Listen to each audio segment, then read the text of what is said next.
ਖਡੂਰ ਸਾਹਿਬ ਤੋਂ ਲੋਕ ਸਭਾ ਚੋਣ ਜਿੱਤੇ ਭਾਈ ਅੰਮ੍ਰਿਤਪਾਲ ਸਿੰਘ ਦੇ ਵਕੀਲ ਵਿਕਾਸ ਸਿੰਘ ਨੇ ਦੱਸਿਆ ਹੈ ਕਿ ਭਾਈ ਅੰਮ੍ਰਿਤਪਾਲ ਸਿੰਘ ਦੇ ਉੱਤੇ ਕੋਈ ਵੱਡੇ ਦੋਸ਼ ਨਹੀਂ ਲੱਗੇ ਨੇ। ਉਹਨਾਂ ਕਿਹਾ ਕਿ ਜੇਲ੍ਹ ਦੇ ਵਿੱਚ ਵੋਟ ਨਹੀਂ ਕਰ ਸਕਦਾ ਪਰੰਤੂ ਉਹ ਇਲੈਕਸ਼ਨ ਤਾਂ ਜਿੱਤ ਸਕਦਾ ਹੈ।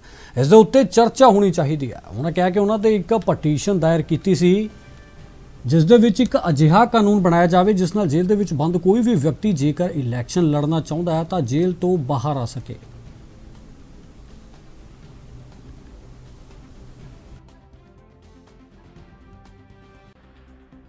देखिए, यही तो मेरे पहले सवाल में एक जवाब इसका एक तरह से छुपा हुआ था कि जो लोग इनको इलेक्ट करते हैं, जो इनकी कॉन्स्टिट्यूएंसी है, जो कॉन्स्टिट्यूएंसी के लोग हैं, जो कॉन्स्टिट्यूएंसी की दिक्कतें हैं, इनके जेल में रहने से ना वो इनसे मिल पाएंगे, ना इनसे अपनी वो प्रॉब्लम बता पाएंगे और ना ही कोई उनका समाधान ये खोज पाएंगे।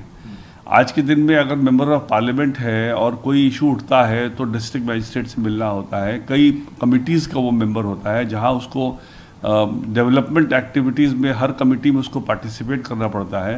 तो ये सब तो कुछ भी नहीं कर पाएगा। इसलिए एक तरह से अब लोगों ने इलेक्ट कर दिया है तो इसलिए हम तो उसको सुप्रीम मानते हैं। हमारे डेमोक्रेसी में तो वही सुप्रीम है। लेकिन लोगों के पास इनका चॉइस था तब इलेक्ट किया ना। अगर इनका चॉइस नहीं होता तो किसी और को इलेक्ट करते। इसलिए हमारे समझ से इस तरह के केसेस को कानूनी तौर पे ही सुलझाया जा सकता है डिस्क्वालिफिकेशन की प्रावधान को ला करके, क्योंकि जो इलेक्शन लड़ने का राइट है वो सुप्रीम कोर्ट ने कहा है ना तो कोई राइट ऑफ इक्विटी है ना कोई फंडामेंटल राइट है, स्टैट्यूटरी राइट है। स्टैट्यूट से अगर आप मान लीजिए कोई डिपार्टमेंट ले आते हैं या कोई डिस्क्वालिफिकेशन ले आते हैं तो आदमी डिस्क्वालीफाई हो जाएगा ऑटोमेटिकली। कोई दूसरा आदमी इलेक्ट होगा और जो कि कम से कम कॉन्स्टिट्यूएंसी की देखरेख कर पाएगा, लोगों से मिल पाएगा, उनके समाधान प्रॉब्लम्स के समाधान कर पाएगा, डेवलपमेंट एक्टिविटी को ओवरसी कर पाएगा। इसलिए ये जो है इसको कानून से इसको भी ठीक करना पड़ेगा।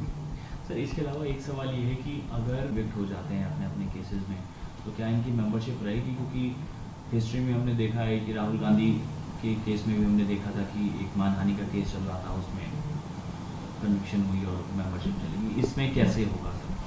तो कन्विक्शन का ये कानून है कि हालांकि उसमें भी मामला लंबित है सुप्रीम कोर्ट में और मैं उसमें भी अपीयर कर रहा हूँ। कन्विक्शन का ये मामला है कि अगर 2 साल तक का कन्विक्शन है तो उसमें 2 साल से कम का कन्विक्शन है तो वो डिस्क्वालिफिकेशन नहीं होता है पार्लियामेंट से। 2 साल से ज़्यादा है तभी डिस्क्वालिफिकेशन होता है। चूँकि इनके खिलाफ एक्यूजेशन इतने सीरियस है तो इनके खिलाफ तो ऑटोमेटिकली डिस्क्वालिफिकेशन हो जाएगा।